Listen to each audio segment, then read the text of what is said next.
오늘 저희에게 주신 성경 말씀은 베드로후서 3장 3절에서 7절까지의 말씀입니다. 제가 가진 성경으로 386쪽이 되겠습니다.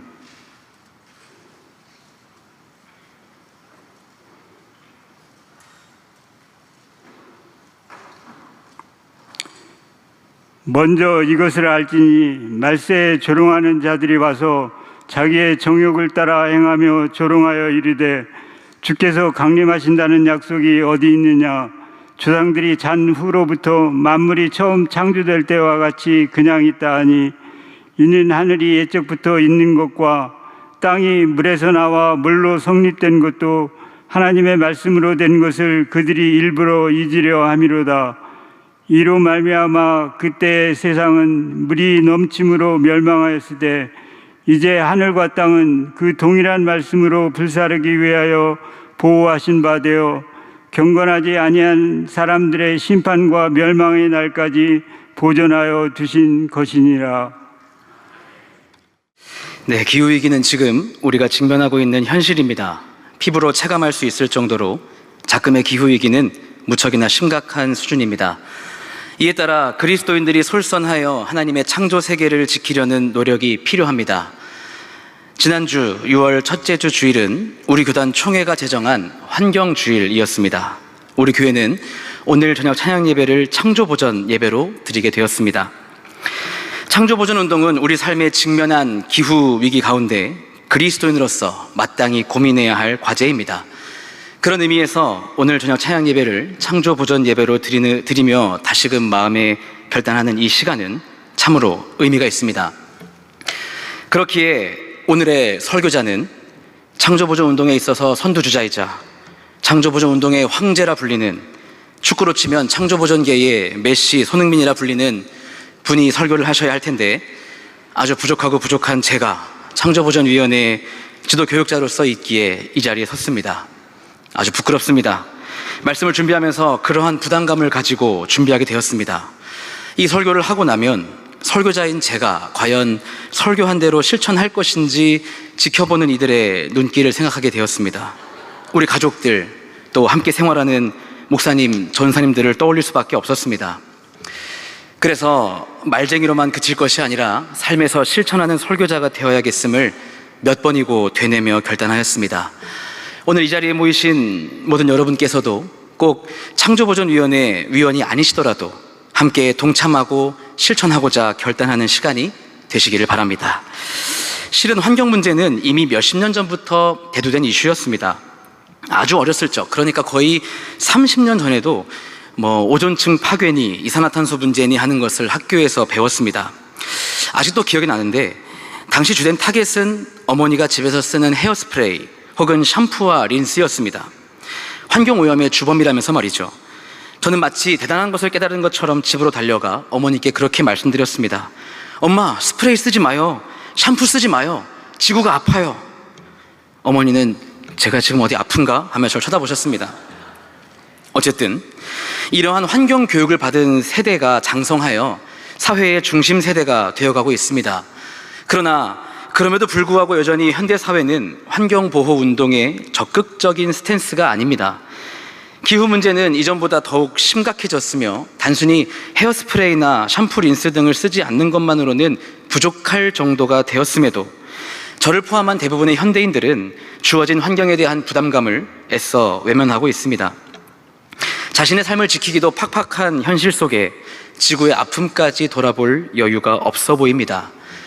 당장 살아가는 데 큰 지장이 없어 보이니 아무래도 환경을 지키기 위해 힘을 쏟는 것을 다소 불필요한 것으로 여기기도 합니다. 그러나 기후위기와 환경 문제는 이미 우리 삶에 밀접하게 연관이 되어 있습니다.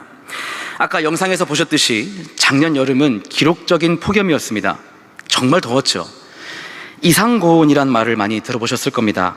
그 이상고온이라는 것이 연평균 가끔가다 한두 번씩 나타나니까 이상고온이었는데 2024년과 2025년 여름에는 열흘 중 사나흘 이상이 이상고온이었습니다.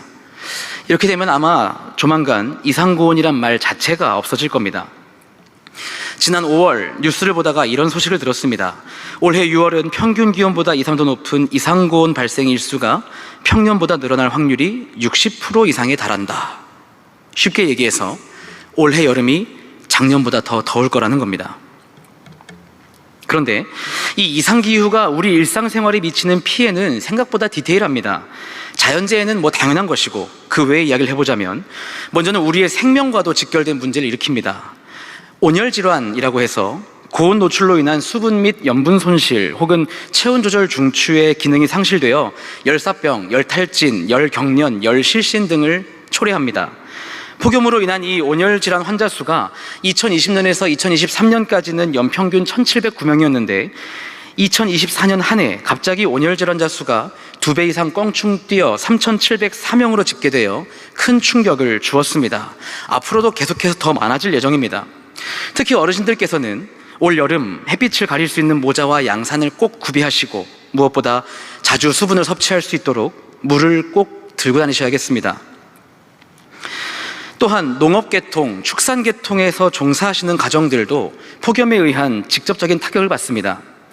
작년 여름에만 폭염으로 인하여 3,447헥타르, 즉 약 3,400만 제곱미터 분량의 농작물이 말라버렸습니다.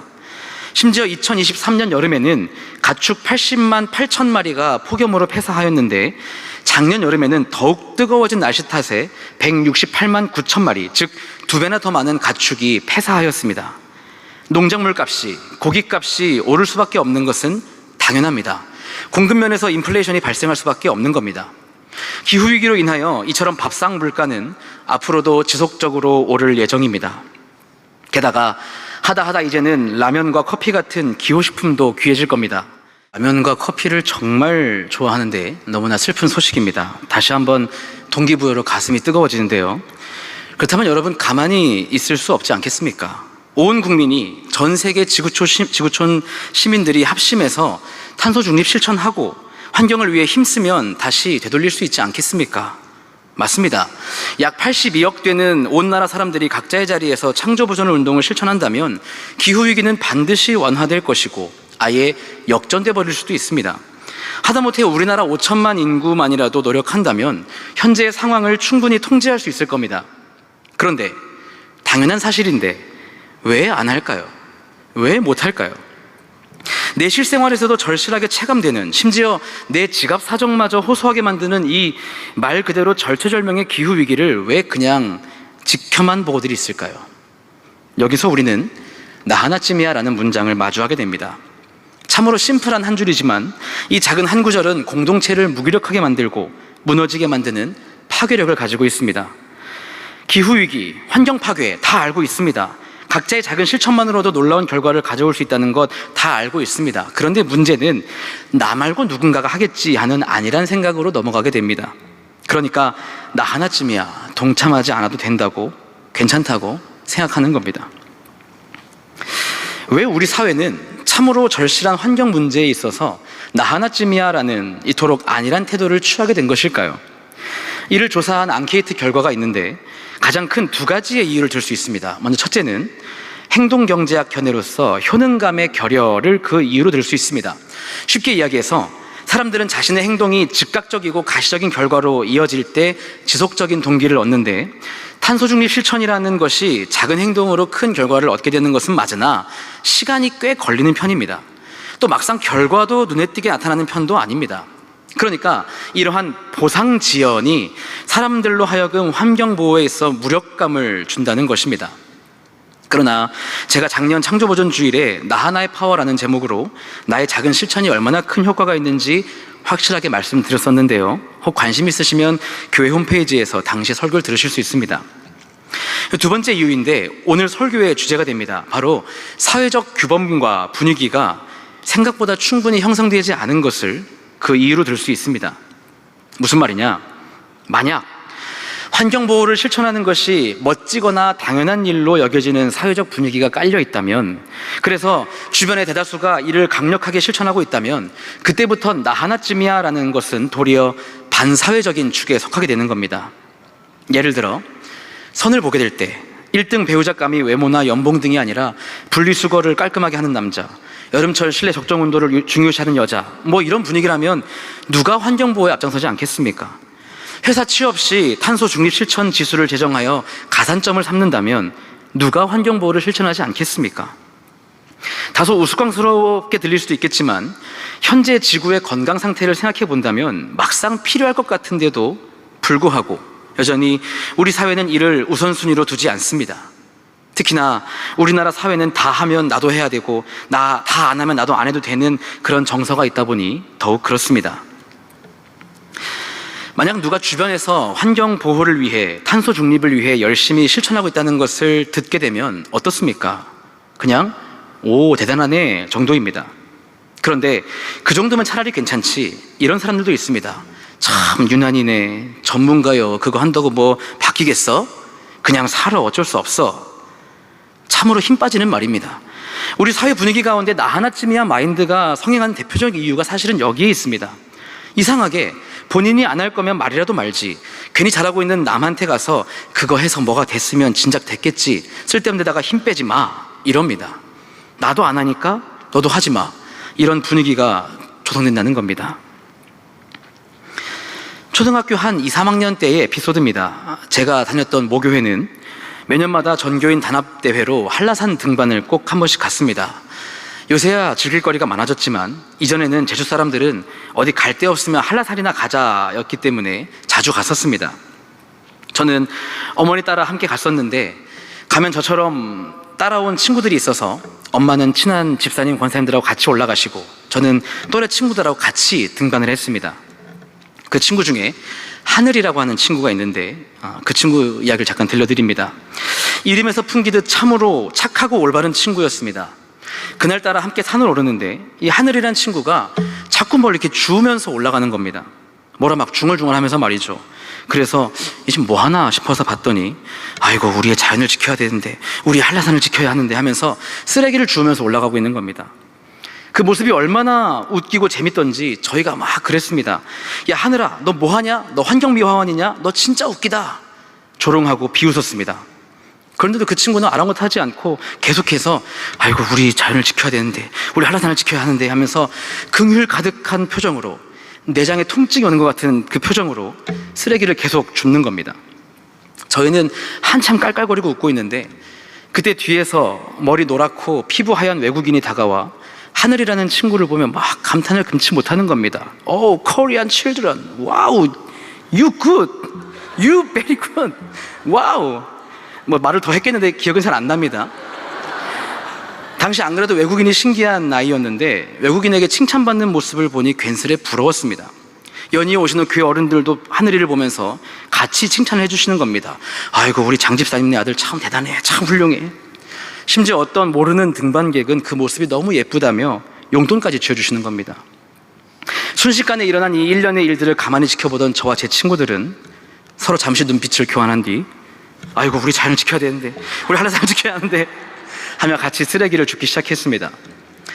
한라산 등반을 다 마치고 내려왔을 때 우리 주머니에는 담배꽁초, 비닐, 휴지, 과자 및 사탕봉지 등이 가득했습니다. 교회에서도 이 일이 한참 이슈가 되어 저와 친구들은 참 많은 칭찬을 받았었습니다. 난생 처음 뭔가 묘한 뜨거움이 마음에 올라온 듯한 경험을 하였습니다. 우리나라 속담에 모난돌이 정 맞는다라는 말이 있습니다. 공동체 내에서 성격, 개성, 능력 등이 유난히 튀는 사람은 주변의 미움이나 시기, 공박을 받기 쉽다는 겁니다. 창조 보존을 위하여 힘쓰는 것이 마치 모난돌과 같이 여겨지는 사회 분위기입니다. 그러나 여러분, 정맞기 무서워서 아무것도 안 하면 그 무엇도 바뀌지 않습니다. 옳은 일을 위해 모난돌이 되어야 한다면 기꺼이 될 수 있는 건 아니겠습니까? 오늘 우리가 읽었던 말씀은 종말의 때에 나타날 조롱하는 자들에 대한 경고입니다. 재림에 대하여 회의적인 입장을 취했던 거짓 교사들의 이야기인데요, 분명 마지막 때에 대하여 비웃고 선동하는 이들을 주의하라는 골자이지만 오늘 설교의 주제와도 일맥상통한 면이 있어서 함께 나누고자 합니다. 먼저 3절 말씀을 쉬운 성경으로 읽어드리겠습니다. 마지막 때에 어떠한 일이 일어날지 분명히 아십시오. 사람들이 자기들 하고 싶은 대로 악한 일을 하며 여러분을 비웃을 것입니다. 누군가의 의견이나 생각을 무너뜨리는 가장 쉽고도 효율적인 방법은 그 의견과 생각에 논리적으로 반박하는 것이 아니라 조롱하는 것이라고 합니다. 3절에 기록된 조롱하는에 해당하는 헬라어 엠파이크타이는 단순히 비판하고 비난하는 것이 아니라 완전 다른 차원으로 어린아이를 다루듯 혹은 광대국을 보듯 비웃고 조롱하는 태도를 의미합니다. 뭐라고 조롱합니까? 4절 쉬운 성경입니다. 그들은 다시 온다고 약속한 예수는 도대체 어디 있습니까? 우리 조상들은 죽었고 이 세상은 창조된 후로 달라진 게 없지 않습니까? 라고 말할 것입니다. 재림뿐만이 아니라 말세임을 주장하는 이들에게 이 세상은 창조 이후로 여전히 동일하다라는 논리로 그들을 비웃고 있었습니다. 환경보호에 대해 적극적으로 노력을 기울이지 않는 이유는 지금 내가 살아가는 세상이 예나 지금이나 크게 달라지지 않은 것 같다는 안일한 때문입니다. 어차피 똑같지 않느냐, 네가 굳이 불편하게 살 필요가 있느냐. 그러나 실은 현대의 기후위기는 체감되는 수준입니다. 이전에는 몇십 년 전을 기준과 지표로 삼았으나 몇 해 전부터는 연 단위로 기록이 경신되면서 지구의 건강은 나날이 나빠지고 있습니다. 애써 외면하려는 것뿐이죠. 5절 말씀처럼 말입니다. 이는 하늘이 옛적부터 있는 것과 땅이 물에서 나와 물로 성립된 것도 하나님의 말씀으로 된 것을 그들이 일부러 잊으려 함이로다. 일부러 잊으려 함이로다. 작금의 현실입니다. 그러나 베드로는 이러한 의도적인 무지에 구약시대 당시 이처럼 안일한 태도로 일관 및 조롱했던 이들의 말로를 예시로 듭니다. 6절 이로 말미암아 그때 세상은 물이 넘침으로 멸망하였으되. 노아가 하나님의 심판을 대비하며 방주를 지었던 것을 기억하시죠? 베드로서 2장 5절에는 노아의 이야기를 이렇게 설명해 놓았습니다. 옛 세상을 용서하지 아니하시고 오직 의를 전파하는 노아와 그 7 식구를 보존하시고 경건하지 아니한 자들의 세상에 홍수를 내리셨으며.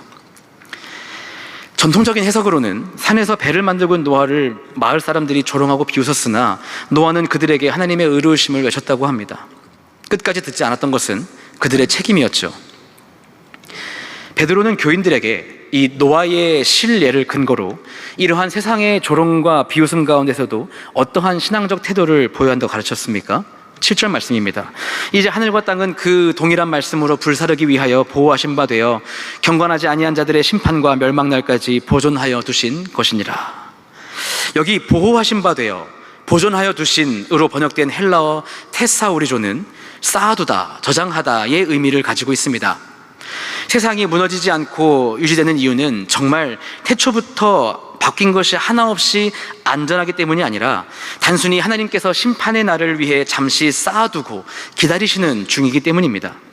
그것을 아는 상태에서 경각심을 가지고 살아가는 것과 그저 안일하고 태평하게 살아가는 것에는 삶의 태도에서 큰 차이를 보일 수밖에 없습니다. 초대교회 교인들은 예수님의 재림과 심판을 두렵고 떨림으로 기다리며 어떠한 조롱과 핍박 속에서도 신앙과 교회를 지켜나갔을 것입니다. 창조보존을 지켜야 하는 우리의 온전한 태도 역시 이와 같습니다. 나도 지구를 생각하고 탄소 중립을 실천해야지 결단할 때마다 주변에서 살짝 더워진 거 외에는 별다른 것 없지 않냐, 어차피 너 혼자 해봐야 달라지지 않을 거다, 뭐하러 혼자 그렇게 유난 떨면서 불편하게 사냐, 의도적 무지가 다분히 섞인 온갖 유혹 및 조롱으로 우리의 마음을 흔들어 놓을 수도 있습니다.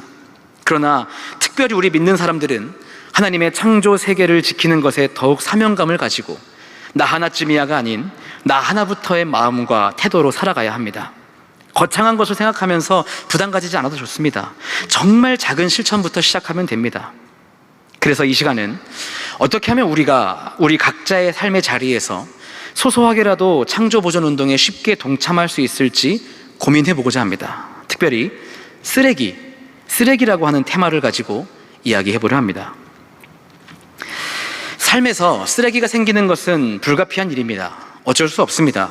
무언가를 쓰고 버리는 것은 우리 일상에서 너무나 당연한 일입니다. 우리가 종량제에 담아 버리는 일반 쓰레기는 직매립할 수 없기에 소각장에서 소각 후 남은 잔재물을 매립하는 형식으로 처리됩니다. 그때 발생하는 온갖 유해물질 등을 생각해 본다면 최소화를 위해 근본적으로 덜 사고 덜 써서 쓰레기를 줄이는 게 제일 좋죠. 그러나 쓰레기를 효과적으로 줄일 수 있는 또 하나의 방법이 있는데 여러분께서 평소 잘하고 계시는 분리배출이 그 방법입니다. 재활용 쓰레기는 소각되지 않고 선별장으로 운반되어 재질별로 분류 후 분쇄, 세척, 융용하여 재생원료로 재탄생합니다. 또 다른 재활용 제품으로 만들어지는 것이죠. 그렇게 생각한다면 버려도 버린 게 아니니 재활용 쓰레기만 잘 분류해도 쓰레기를 효과적으로 줄일 수 있습니다. 수치상으로는 최대 약 75%까지 현재의 소각률을 줄일 수 있다고 합니다. 충남대학교 연구팀이 발표한 자료에 따르면 유럽의 산출 기준을 근거로 우리나라 플라스틱 재활용률을 조사해 봤더니 약 16% 정도였다고 합니다. 그러니까 가정에서 분리배출로 플라스틱 폐기물 10개를 버렸다면 그중에 한두 개 정도나 재사용 가능하지, 나머지는 제대로 분리배출이 되지 않아서 업체에서 거부당하여 그 자리에서 그냥 소각되었다는 뜻입니다. 분리배출을 하긴 했지만 제대로 하지 못해서 오히려 안 하는 이만 못하게 되었다는 겁니다. 헛수고한 것이죠. 여러분, 이왕 하는 거 올바르게 하면 나 개인의 수고도 헛되지 않을 뿐더러 그 작은 수고로 인하여 창조보전에 이바지하는 것입니다. 그렇기에 잘 아시겠지만 다시금 기억합시다. 분리배출은 두 가지만 기억하면 됩니다. 씻어서 버리기, 그리고 분리해서 버리기. 먼저 씻어서 버리기는 말 그대로 재활용 가능한 폐기물을 씻어서 버리자는 겁니다. 특히 일회용 플라스틱 용기나 우유팩, 캔, 스티로폼 등 한 번 헹궈서 버리면 그것이 곧 창조보전 운동입니다. 거기에 비닐도 씻어서 따로 모아 버리면 그건 역시도 재활용이 가능합니다. 의외로 사람들이 많이 몰라서 그냥 일반 종량제에 넣어 버리곤 하는데 비닐 역시 세척해서 버리면 소각되는 것이 아니라 재생원료로 다시 쓰인다고 합니다. 번거롭더라도 습관을 들이셔서 각자 가정에서 창조보전 운동에 소소하지만 큰 힘을 보태주시기 바랍니다. 또한 분리해서 버리기란 특히 유리나 플라스틱 폐기물을 버릴 시 뚜껑이나 라벨을 제거하고 버리라는 뜻입니다. 간혹 용기류와 뚜껑 재질이 서로 다를 수 있습니다. 병뚜껑이 고철인 경우가 또 있죠. 같이 버리지 말고 따로 버려야 합니다. 라벨도 마찬가지입니다. 전부 다 그렇지는 않더라도 요즘엔 일부러 라벨이 떼기 쉽게 나오는 편입니다. 플라스틱 용기의 라벨을 제거하여 비닐류에 버리고 용기는 페트류나 플라스틱에 버리면 됩니다. 택배 상자도 마찬가지, 라벨 및 테이프는 제거하여 일반 쓰레기에, 박스는 잘 접어서 종이류에 분리배출하면 됩니다. 이러한 일련의 과정들은 분명 그냥 휙 버리는 것보다 불편하고 시간도 더 듭니다. 그러나 그러한 작은 불편함이 훗날 큰 편안함으로 우리의 자녀손들에게 다가온다고 생각한다면 기꺼이 할 수 있겠죠. 올바른 분리배출 방법을 다시금 영상을 보면서 정리하겠습니다. 재활용품. 평범한 쓰레기와 크게 다르지 않아 보이지만 제대로 분리수거하면 몇 번이고 다시 사용할 수 있는 중요한 자원입니다. 하지만 분리수거에 대해 제대로 알지 못해서 혹은 귀찮다는 이유로 나 하나쯤이야 하는 생각으로 아무 곳에나 버리고 있진 않으셨나요? 갈 곳을 잃은 재활용품들은 자연에서 분해되기 위해선 아주 오랜 시간이 필요하며 많은 사람들의 무관심 속에 버려진 쓰레기들은 수없이 쌓인 끝에 극심한 환경오염으로 지구를 괴롭히고 있습니다. 하지만 방법을 알고 제대로 분류된 재활용품은 우유, 가방, 화장지 등 상상할 수 없는 수많은 방법으로 새롭게 탄생하여 우리의 일상과 함께하고 있다는 사실 알고 계신가요? 알고 보면 정말 쉽고 간단한 분리수거 지금이라도 함께 알고 실천해봐요. 나 하나쯤이야. 나 하나부터. 우리가 가장 흔하게 접할 수 있는 재활용품엔 페트병, 유리병, 종이팩, 금속캔 등이 있습니다. 모습은 각자 다르지만 분리수거 방법은 모두 비슷하니 걱정 마세요. 모든 재활용품은 내용물을 깨끗이 비우고 물로 한 번 정도 가볍게 헹궈주세요. 또한 페트병, 종이팩, 금속캔 같은 것은 손이나 발로 찌그러뜨려 가능한 부피를 줄여주세요. 이렇게 부피를 줄여주면 수거와 운반의 효율이 크게 높아진답니다. 특히 페트병은 종이 라벨을 꼭 분리해서 버리고 종이팩은 여유가 된다면 가위로 잘라 펼쳐서 말려주세요. 이렇게 하면 부피를 최대한으로 줄일 수 있으며 위생관리에도 매우 좋아 재활용 가치가 훨씬 높아진답니다. 유리병은 다른 재활용품과는 달리 뚜껑은 금속이나 플라스틱 재질이므로 병과 함께 버리지 말고 각 재질에 맞는 수거함에 넣어주세요. 또한 깨진 유리는 재활용이 매우 어려우니 안전을 위해 신문지 같은 것으로 잘 싸서 일반 쓰레기로 버려주세요. 이 모든 과정을 제대로 잘했더라도 올바른 수거함에 제대로 분리배출하는 것이 가장 중요하겠죠? 잘못 분리된 재활용품은 선별 공정에서 여러 가지 문제를 일으키기 때문에 가장 중요하고 핵심적인 부분이에요. 비우기, 헹구기, 압축하기, 분리하기. 이 네 가지면 충분합니다. 분리수거의 핵심, 제대로 알고 봐도 정말 쉽고 간단하지 않나요? 나 하나쯤이야라는 생각 대신 나 하나부터라는 작은 실천이 모여 지구를 치유하는 큰 힘이 될 수 있습니다. 만약 평소에 신경 쓰지 못했다면 지금이라도 함께 실천해보는 건 어떨까요?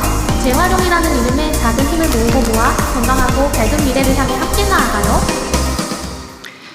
배출되는 쓰레기를 최소화하기 위한 올바른 배출 방법을 살펴보았습니다. 그렇다면 이번에는 조금 더 적극적으로 나아가서 쓰레기를 줍는 이야기도 해볼까 합니다.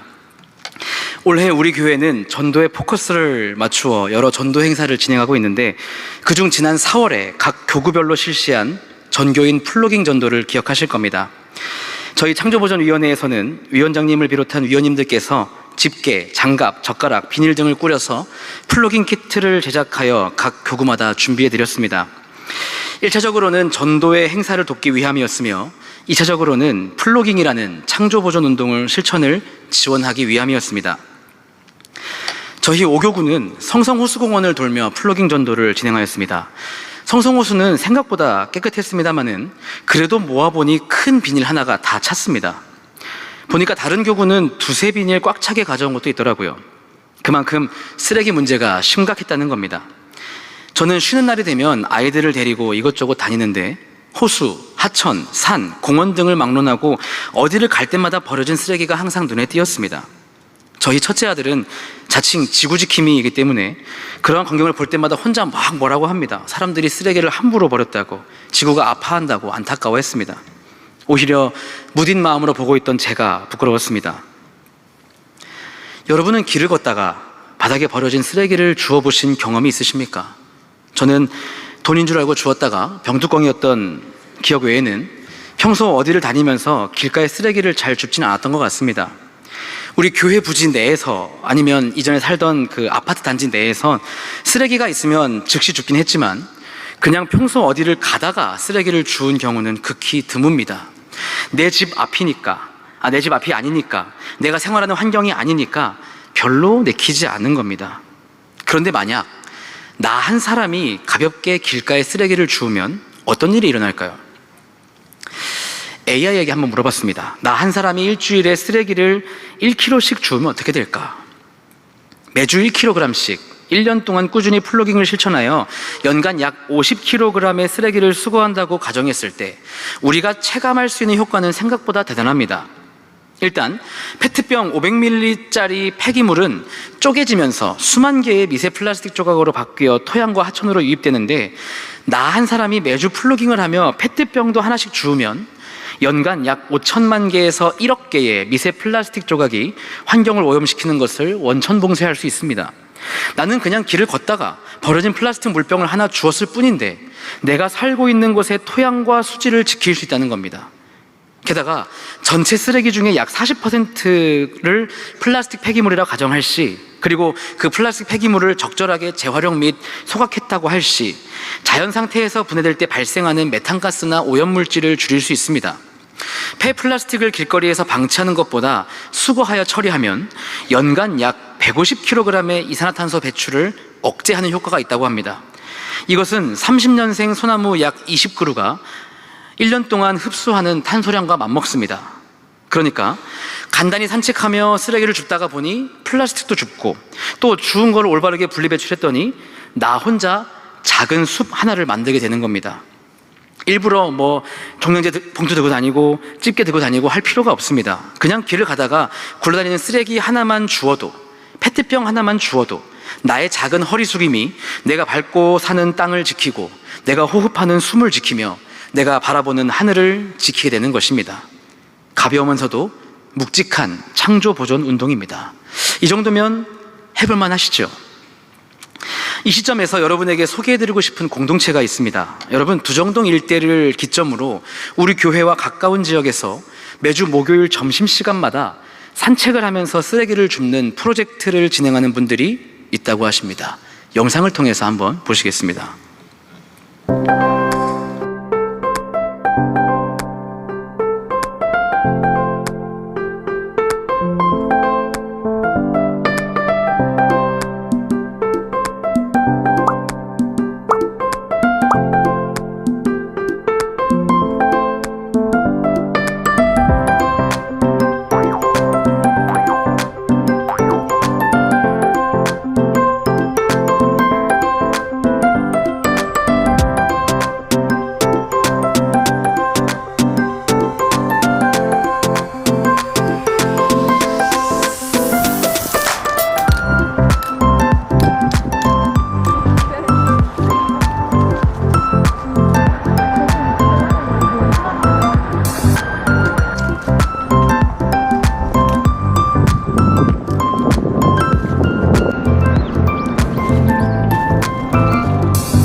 좋다.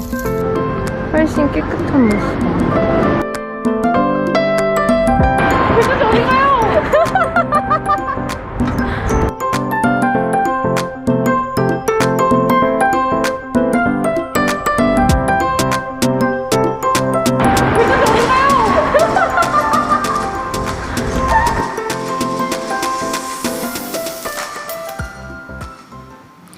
네, 코끼리별꽃이라고 하는 사회적 기업입니다.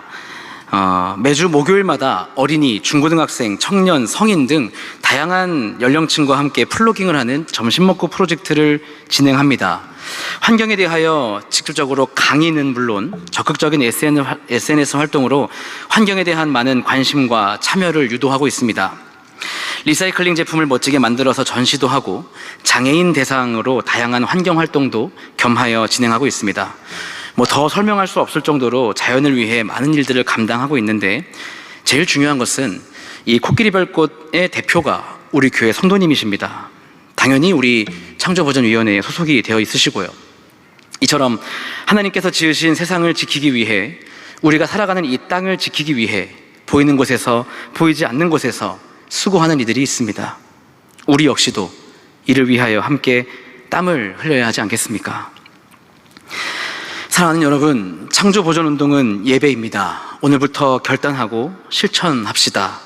바른 분리배출과 플로깅을 소소하게부터 시작해봅시다. 그 누가 뭐라 해도 괜찮습니다. 하나님의 영광을 위하여, 우리의 후손들을 위하여 창조보전운동에 힘쓰는 우리 모든 성도님들이 되시기를 간절히 바랍니다. 기도하겠습니다. 온 세상을 지으시고 다스리시는 아버지 하나님, 피부로 와닿는 기후위기 속에서 청지기로서의 마땅한 사명을 잘 감당하지 못하였음을 용서하여 주옵소서. 안일하고 무관심하였습니다. 실천하지 않았고 방관하였습니다. 그리스도인으로서 창조보전에 임무가 있는 이들로서 합당한 모습으로 살아가지 못하였음을 용서하여 주옵소서. 오늘 말씀을 통하여 결단합니다. 이제 우리 한 사람 한 사람 모두가 각자의 삶 가운데 창조보전을 실천하고자 하오니 힘과 지혜를 주시고 의지와 용기도 주시며 무엇보다 믿음으로 감당할 수 있도록 인도하여 주시옵소서. 예수 그리스도의 이름으로 기도합니다. 아멘.